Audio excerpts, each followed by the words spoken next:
Hello and welcome back guys to engineers Adda. हमारा आज का टॉपिक एक बहुत ही जाना माना टॉपिक है जिसका नाम है सैम्पलिंग एंड क्वांटाइजेशन। अगर आप साइंस बैकग्राउंड से हैं तो आपके लिए ये दोनों टर्म कोई नई बात नहीं है। आप लोग इनसे बहुत ज़्यादा फेमिलियर हैं क्योंकि आपने स्कूल में हो, कॉलेज में हो, कहीं ना कहीं ये सैम्पलिंग एंड क्वांटाइजेशन पढ़ाई होगा। लेकिन अगर आप लोग को ये टर्म में अभी भी दिक्कत है तो आप सही जगह पे आ चुके हैं। आज मैं आप लोगों को ये दोनों टर्म्स कुछ ऐसे तरीके से अनोखे अंदाज से समझाने वाला हूँ कि आप लोग इसे कभी नहीं भूलोगे और एक general day to day life example के साथ, डेली एग्जाम्पल के साथ मैं आपको समझाने वाला हूँ। तो इसको समझाने के लिए मैं एक समरी के तौर पर इसे शुरू करता हूँ।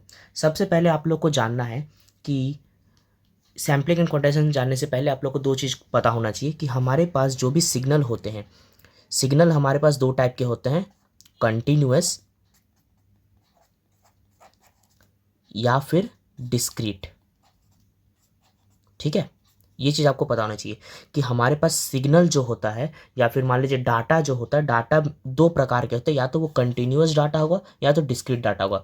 कंटिन्यूअस मतलब तो पता चल ही रहा है कि वो कंटिन्यूअस होगा बिना ब्रेक का, जैसे कि ये हो गया कंटिन्यूअस। और इसी को अगर डिस्क्रीट फॉर्म में दिखाएं तो डिस्क्रीट कुछ इस टाइप से होगा। ठीक है, ये है कंटिन्यूअस और डिस्क्रीट। अब आप लोग को ये तो पता चल गया कि हमारे पास दो टाइप के वेव्स होते हैं या फिर डाटा होते हैं, कंटिन्यूअस और डिस्क्रीट। लेकिन अब इनका सैम्पलिंग क्वांटाइजेशन से क्या काम है? काम है तभी मैंने बताया है। ये होता है कंटिन्यूअस, ये होता है डिस्क्रीट। तो अब आप मान लीजिए आप अपने आई से कुछ देख रहे हैं, अपने आँख से। ये मान लीजिए एक आँख है, ठीक है, पता है ये आँख नहीं है लेकिन मान लीजिए कि ये एक आँख है। आप आँख से कुछ देख रहे, कुछ नज़ारा देख रहे हैं मान लीजिए, ठीक है, आप कुछ भी नज़ारा देख रहे हैं। तो ये नज़ारा क्या है? ये है कंटिन्यूअस। हम लोग जो अपनी आँखों से देखते हैं वो होता है कंटिन्यूअस डाटा, लेकिन हम लोग जो अपने मोबाइल फ़ोन में देखते हैं वो होता है डिस्क्रीट डाटा। दिखेगा तो ऐसे ही, लेकिन ये होता है डिस्क्रीट डाटा। ये क्या होता है? डिस्क्रीट। ठीक है, अब कहीं ना कहीं आप लोग को दिमाग में ये आना चाहिए, अभी क्लिक करना चाहिए कि कंटिन्यूअस डाटा हम लोग जब आंख से देख रहे हैं तो कंटिन्यूअस है, फ़ोन से देख रहे हैं तो डिस्क्रीट है। तो ये कंटिन्यूअस से डिस्क्रीट में कन्वर्ट कैसे हो रहा है? कहीं ना कुछ मैकेनिज्म तो है जो कि ये कंटिन्यूअस जो हम लोग आंख से देख रहे हैं वो फ़ोन में आके डिस्क्रीट फॉर्म में कन्वर्ट हो जा रहा है। तो इसी चीज़ को, इसी मैकेनिज्म को करने के लिए सैम्पलिंग एंड क्वांटाइजेशन का आया हुआ है। सैम्पलिंग एंड क्वांटाइजेशन इसी चीज़ के लिए यूज़ किया जाता है कि एक कंटिन्यूअस सिग्नल को डिस्क्रीट फॉर्म में कन्वर्ट करने के लिए हम लोग दो चीज़ के इस्तेमाल करते हैं टुगेदर, जिसका नाम है सैम्पलिंग एंड क्वांटाइजेशन। मैं आप ये एक लाइन बोल रहा हूँ, वो आप ध्यान से सुनिएगा। To create a digital image, क्या? To create a digital to create a digital image we need to convert what? A continuous data to discrete data. उम्मीद है ये लाइन आप लोगों को समझ में आ रहा होगा। To create a digital image we need to convert a continuous data to digital data and this conversion is done with the help of sampling and quantization. उम्मीद है आप लोग को इतना दूर समझ में आया होगा।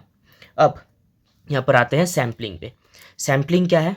Digital images are created through a process called sampling where continuous scenes और objects are captured and converted into discrete pictures. जो कि मैंने कहा कि कंटिन्यूअस सीन को कैप्चर करते हैं और डिस्क्रीट फॉर्म में कन्वर्ट करते हैं। कैसे कन्वर्ट करते हैं?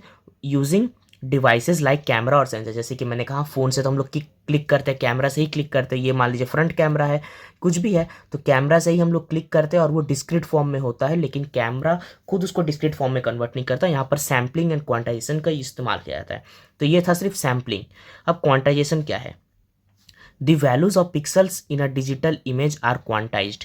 दी वैल्यूज ऑफ पिक्सल, आप लोग को पता है पिक्सल कोई आप लोग के लिए नया टर्म नहीं है। वैल्यूज ऑफ पिक्सल मतलब पिक्सल का कुछ ना कुछ वैल्यूज होगा। हर एक पिक्सल के अपने इंटेंसिटी वैल्यूज होती है, कलर वैल्यूज होती है, साइज होती है, ईटीसी और भी एट्रीब्यूट्स होते हैं हर एक पिक्सल का। तो वही यहाँ पर बोल रहा है कि the values of pixel in a digital image are quantized, meaning they take some discrete values that is numbers. मतलब कि हम लोग क्वांटाइजेशन में हर एक पिक्सल को कुछ नंबर्स, कुछ वैल्यूज़ प्रोवाइड करते हैं, क्योंकि आप लोग ही सोचिए कि ये कंटिन्यूअस अगर एक डाटा है, कंटिन्यूअस डाटा है, और मैं आपको कहूँ कि इस डाटा पे +50 कीजिए, तो क्या आप कर पाएंगे? कि आप लोगों को कुछ पता ही नहीं कि ये डाटा, इसका कुछ नंबर ही नहीं है आपके पास। यहाँ पर कुछ नंबर रहता, लाइक 2 रहता, 3 रहता, कुछ भी नंबर रहता, तब ना उस पर +50 करते। ये बस आपके पास एक ऐसा वेव फॉर्म है और इसका ना कोई वैल्यू है ना कुछ है, आप लोग कुछ ऐड ही नहीं कर पाएंगे। इसी को जब हम लोग डिस्क्रीट फॉर्म में चेंज कर देंगे तो यहाँ पर हर एक इस पूरे वेव फॉर्म में नंबर आ जाएगा, लाइक 2 3 4 5 4 3 2 3 4 5 6 7। इसी को मैंने इस फॉर्म में देखिए ऐसे नंबर फॉर्म में रिप्रेजेंट कर दिया, तो ये हो गया डिस्क्रीट फॉर्म। अब मैं अगर +50 करने को कहूँ तो आप हर जगह +50 करके कर सकते हैं। ये हो जाएगा 52 53 54 55 54 53 52, इस तरह से चलते रहेगा। तो ये हो गया क्वांटाइजेशन। अब अगर एक एग्जाम्पल मैंने लिख के रखा है कि एक 8 बिट ग्रे स्केल इमेज मतलब क्या होता है? ग्रे स्केल इमेज यानी कि आप कंसिडर कर सकते हैं ब्लैक एंड व्हाइट इमेज, जिसपे सिर्फ ग्रे और व्हाइट कलर हो, black and white image. Each pixel can have values ranging between 0 to 255 representing different shades of grey. मतलब कि अगर एक 8 बिट का हमारे पास ग्रे स्केल इमेज है तो उस पर पिक्सल वैल्यू हमारे पास 0 से 255 के बीच में कोई भी वैल्यूज हो सकते हैं पिक्सल के, मीन्स मैक्सिमम 256 कलर्स हमारे पास हो सकते हैं एक 8 बिट ग्रे स्केल इमेज में। तो ये था क्वांटाइजेशन। मतलब क्वांटाइजेशन से हम लोग वैल्यूज प्रोवाइड करते हैं, सैम्पलिंग से हम लोग सैम्पल्स लेते हैं, क्वांटाइजेशन से हम लोग वैल्यूज प्रोवाइड करते हैं।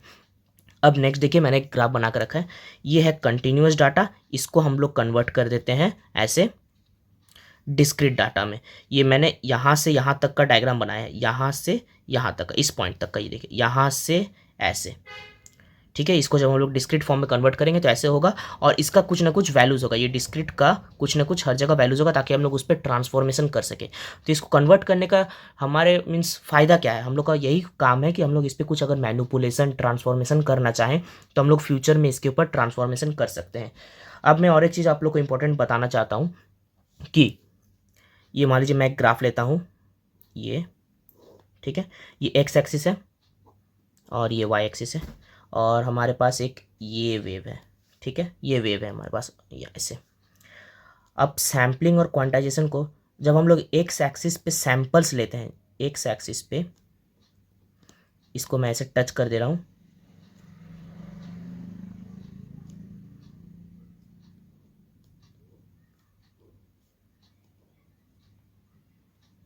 ठीक है, ये हो गया सैंपल्स। मैं अगर नंबरिंग दे दूँ 1 2 3 4 5 6 7 8 9 10, तो हम लोगों ने यहाँ पर 10 सैंपल्स कलेक्ट किए हैं अपने इस ग्राफ से।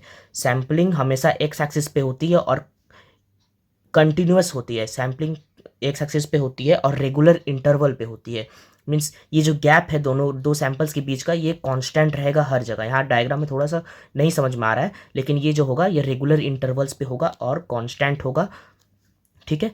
और ये जो यहाँ पर आया है, ये वाई एक्सिस में मान लीजिए हमारे पास वैल्यूज़ है यहाँ पर, ठीक है। मैं वैल्यूज़ नंबरिंग कर देता हूँ, 1 2 3 4 5 6 7 8 9 10 11, ठीक है, ये हमारे वाई एक्सिस के वैल्यूज़ हैं। अब यहाँ से आप मैच कर सकते हैं ऐसे करके, डॉट डॉट डॉट देख के,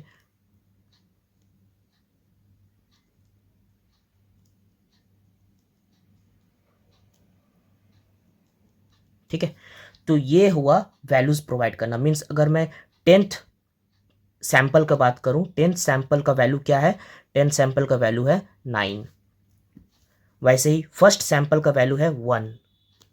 तो इस तरह से उम्मीद है आप लोग को एक क्लियर पिक्चर हो गया होगा कि सैम्पलिंग और क्वांटाइजेशन किसे कहते हैं। सैम्पलिंग यानी एक्स एक्सिस पे कंटिन्यूअस इंटरवल पे सैंपल्स लेना, और क्वांटाइजेशन मीन्स उन सैंपल्स को वैल्यूज प्रोवाइड करना। तो ये दोनों मिला के हम लोग एक कंटिन्यूअस सिग्नल को डिस्क्रीट फॉर्म में कन्वर्ट करते हैं। तो ये था एक पूरा summary overview sampling and quantization का डिजिटल इमेज प्रोसेसिंग में। मैंने आपको बता दिया होता क्या है, काम क्यों आता है, और इसको करके फ़ायदा क्या होता है, ग्राफ में कैसे होता है, एक एग्जांपल भी दे दिया।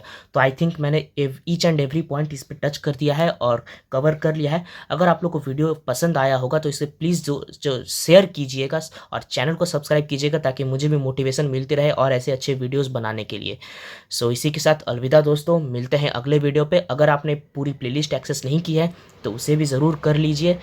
थैंक यू, अलविदा, बाय बाय दोस्तों, शुक्रान अल्लाह।